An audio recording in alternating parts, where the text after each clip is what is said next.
Thank you Jesus. ಕರ್ತನಲ್ಲಿ ಪ್ರಿಯ ದೇವರ ಮಕ್ಕಳಿಗೆ ಒಂದು ವಿಶೇಷ ಸಂದೇಶ. ಕ್ರಿಸ್ಮಸ್ ಹಬ್ಬದ ನಿಮಿತ್ತವಾಗಿ ನಿಮ್ಮೆಲ್ಲರಿಗೂ ನಾನು ಯೇಸುವಿನ ನಾಮದಲ್ಲಿ ವಂದಿಸುತ್ತೇನೆ. ಯೇಸು ಅಂದರೆ ರಕ್ಷಕನು. ಆತನು 2025 ವರ್ಷದ ಹಿಂದೆ ಈ ಭೂಲೋಕಕ್ಕೆ ಒಬ್ಬ ಮಗುವಾಗಿ ಜನಿಸಿದ. ತಂದೆಯಾದ ದೇವರು ಈ ಭೂಲೋಕವನ್ನು ಪ್ರೀತಿಸಿ ತನ್ನ ಒಬ್ಬನೇ ಮಗನಾದ ಯೇಸುವನ್ನು ಈ ಭೂಲೋಕಕ್ಕೆ ಕಳಿಸಿಕೊಟ್ಟ. ಯಾಕೆ ಆತನನ್ನು ಕಳಿಸಿಕೊಟ್ಟ ಅಂದ್ರೆ, ಇಡೀ ಲೋಕಕ್ಕೆ ಆತನು ಪ್ರೀತಿಸಿದ. ದೇವರು ಈ ಮನುಷ್ಯನನ್ನು ಸೃಷ್ಟಿಸಿದ ನಿಮಿತ್ತ ಆತನನ್ನು ಪ್ರೀತಿಸುತ್ತಾನೆ. ಯಾವಾಗ ದೇವರು ಮನುಷ್ಯನ ಮೇಲೆ ಪ್ರೀತಿಯನ್ನು ಇಟ್ಟನೋ, ಆ ಮನುಷ್ಯನು ದೇವರ ವಿರೋಧವಾಗಿ ನಡೆದುಕೊಂಡು ಹೋದನೋ, ಅಂದರೆ ದೇವರ ಆಜ್ಞೆಗೆ ವಿರೋಧವಾಗಿ ಮೀರಿದನೋ, ಅವನು ಪಾಪದಲ್ಲಿ ಬಿದ್ದ.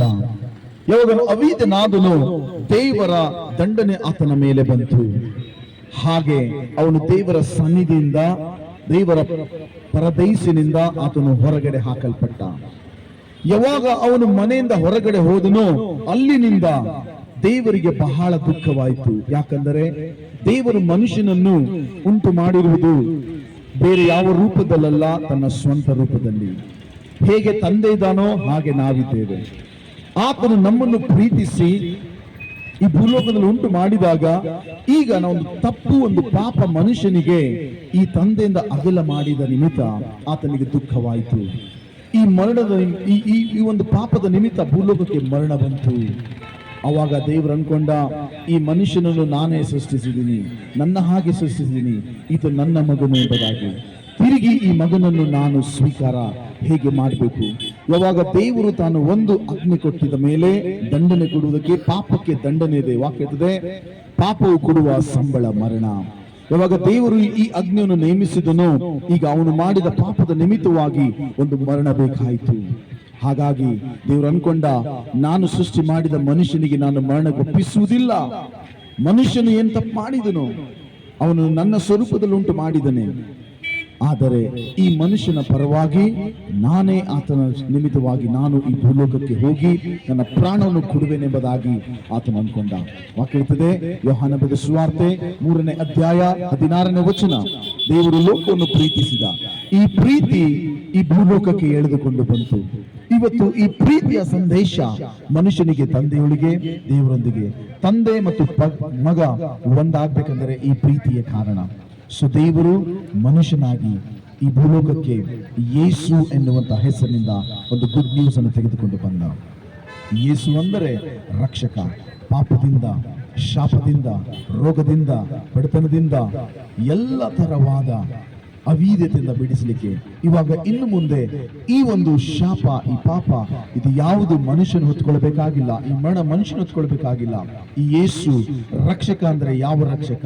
ಯಾವಾಗ ಆ ಮನುಷ್ಯನು ಆದಿಯಲ್ಲಿ ಬಿದ್ದೋದನೋ, ಅಲ್ಲಿಂದ ಅವನಿಗೆ ತಿರುಗಿ ದೇವರೊಂದಿಗೆ ಒಂದು ಮಾಡುವಂಥದ್ದೇ ರಕ್ಷಕನೆಂಬುದಾಗಿ. ಸೊ ಹಾಗಾಗಿ ವಾಕ್ಯ ಹೇಳುತ್ತದೆ, ಯೋಹಾನ 3:17ನೇ ವಚನ, ದೇವರು ತನ್ನ ಮಗನಾದ ಯೇಸುವನ್ನು ಈ ಲೋಕಕ್ಕೆ ನ್ಯಾಯ ತೀರಿಸುವುದಕ್ಕಾಗಿ ಕಳಿಸಿಲ್ಲ, ಆದರೆ ಆತನ ಮುಖಾಂತರವಾಗಿ ಎಲ್ಲರೂ ರಕ್ಷಿಸಲ್ಪಡಬೇಕೆಂಬುದಾಗಿ ಆ ಮಗನನ್ನು ಕಳಿಸಿದ. ಯೇಸುವನ್ನು ಯಾರೆಲ್ಲ ರಕ್ಷಕನೆಂಬಾಗಿ ಸ್ವೀಕಾರ ಮಾಡಿದಾರೋ, ಯೇಸುವನ್ನು ರಕ್ಷಕನಾಗಿ ಅಂಗೀಕರಿಸಿದಾರೋ, ಅವರಿಗೆ ರಕ್ಷಣೆ ಆಯಿತು. ದೇವರು ಪರಲೋಕಕ್ಕೆ ಒಂದು ಮಾರ್ಗ ಮಾಡಿದ್ದಾನೆ. ಆ ಮಾರ್ಗ ಯೇಸು ಆಗಿದ್ದಾನೆ, ಆ ಸತ್ಯ ಯೇಸು ಆಗಿದ್ದಾನೆ, ಆ ಜೀವ ಯೇಸು ಆಗಿದ್ದಾನೆ. ಈತನ ಮುಖಾಂತರವಾಗಿ ಮಾತ್ರ ನಾನು ಪರಲೋಕಕ್ಕೆ, ಆ ತಂದೆ ಬಳಿಗೆ ಮತ್ತೆ ಕಳೆದು ಹೋದ ಸಂಬಂಧ ಮತ್ತೆ ಒಂದು ಆಗುವಂತದ್ದಾಗಿದೆ. ನಿಜವಾದ ಕ್ರಿಸ್ಮಸ್ ಅದು ಕೇವಲ ಕೇಕ್ ಅಲ್ಲ, ನಿಜವಾದ ಕ್ರಿಸ್ಮಸ್ ಕೇವಲ ಶಾಪಿಂಗ್ ಅಲ್ಲ, ನಿಜವಾದ ಕ್ರಿಸ್ಮಸ್ ಕೇವಲ ಆಚರಣೆ ಅಲ್ಲ. ನಿಜವಾದ ಕ್ರಿಸ್ಮಸ್ ಯೇಸು ನಿಮ್ಮಲ್ಲಿ ನನ್ನಲ್ಲಿ ಹುಟ್ಟಿ ಬಂದುವುದೇ, ಅದೇ ನಿಜವಾದ ಕ್ರಿಸ್ಮಸ್ ಆಗಿದೆ. ಇವತ್ತು ಯೇಸು ಇಲ್ಲದೆ ನಾನು ಯಾವುದೇ ಬಟ್ಟೆ ಆಗ್ಲಿ, ಯಾವುದೇ ತಿಂಡಿ ಆಗ್ಲಿ ಮಾಡುವಾಗ ಅದು ನನಗೆ ನಿಜವಾದ ಕ್ರಿಸ್ಮಸ್ ಅನಿಸುವುದಿಲ್ಲ. ಬಟ್ ನಿಜವಾದ ಕ್ರಿಸ್ಮಸ್ ಈ ಒಂದು ಯೇಸು ನನ್ನ ಜೀವನದಲ್ಲಿ ಹುಟ್ಟಿ ಬಂದರೆ ಅದೇ ನಿಜವಾದ ಕ್ರಿಸ್ಮಸ್ ಆಗಿದೆ. ಯಾಕಂದ್ರೆ ಈ ಭೂಲೋಕದಲ್ಲಿ ನಾವು ಏನು ತೆಗೆದುಕೊಳ್ತೇವೋ ಯಾವುದು ಶಾಶ್ವತವಾಗಲ್ಲ. ನಮ್ಮ ಹತ್ರ ಬಂಗಾರ ಇರ್ಬೋದು, ಮನೆ ಇದ್ದಿರ್ಬೋದು, ಬೆಳ್ಳಿ ಇರ್ಬೋದು, ಆಸ್ತಿ ಇರ್ಬೋದು, ಅಂತಸ್ತು ಇರ್ಬೋದು, ದೊಡ್ಡ ಸಂಬಂಧಿಕರಿದ್ದಿರ್ಬೋದು, ಬಟ್ ಹೋಗುವಾಗ ಏನು ತೆಗೆದುಕೊಂಡು ಹೋಗ್ಲಿಕ್ಕೆ ಸಾಧ್ಯವಿಲ್ಲ. ರಕ್ಷಣೆ ನನ್ನ ಆತ್ಮಕ್ಕೆ ಬೇಕು. ಆತನ ಹೆಸರೇ ಯೇಸು. ಈತ ನಂಬುವಾಗ ನನ್ನ ಆತ್ಮಕ್ಕೆ ರಕ್ಷಣೆ, ವಿಮೋಚನೆ, ಬಿಡುಗಡೆ ಆಗುವುದಾಗಿದೆ. ಇವತ್ತು ಈ ಸ್ಥಳದಿಂದ ನಾನು ಕೊಡುತ್ತಕ್ಕಂಥ ಸಂದೇಶವೇನೆಂದರೆ, ಯೇಸು ನಿಜವಾದ ರಕ್ಷಕನು. 2000 ವರ್ಷಗಳ ಹಿಂದೆ, 25 ವರ್ಷದ ಹಿಂದೆ ಭೂಲೋಕಕ್ಕೆ ಬಂದು ಮನುಷ್ಯನಿಗಾಗಿ ಪ್ರಾಣ ಕೊಟ್ಟು ತಂದೆಯಾದ ದೇವರ ಬಳಿಗೆ ಮತ್ತೆ ತಿರುಗಿ ಆ ಕಳೆದು ಹೋದ ಸಂಬಂಧವನ್ನು ಒಂದು ಮಾಡಿದ್ದಾನೆ. ನ್ಯಾಯ ತೀರಿಸಲಿಕ್ಕೆ ಆತನು ಬಂದಿಲ್ಲ, ಖಂಡಿಸಲಿಕ್ಕೆ ಆತನು ಬಂದಿಲ್ಲ, ನರಕದಲ್ಲಿ ಹಾಕಲಿಕ್ಕೆ ಆತನು ಬಂದಿಲ್ಲ, ಆದರೆ ಅದರಿಂದ ತಪ್ಪಿಸಲಿಕ್ಕೆ ನಿಮ್ಮನ್ನು ಬಂದಿದ್ದಾನೆ. ಮನುಷ್ಯನು ದೇವರ ಮಧ್ಯದಲ್ಲಿ ಇರ್ತಕ್ಕಂಥ ಸಂಬಂಧ ಕಳೆದು ಹೋದಾಗ ಆತನು ಮತ್ತೆ ತಿರುಗಿಸಿ ಆ ಸಂಬಂಧವನ್ನು ಸ್ಥಾಪಿಸಲಿಕ್ಕೆ ಬಂದ. ಮನುಷ್ಯನು ಮಾರ್ಗ ಕಳೆದುಕೊಂಡಿದ್ದ, ಮಾರ್ಗವಾಗಿ ಬಂದ. ಮನುಷ್ಯನು ಜೀವ ಕಳೆದುಕೊಂಡಿದ್ದ, ಜೀವವಾಗಿ ಬಂದ.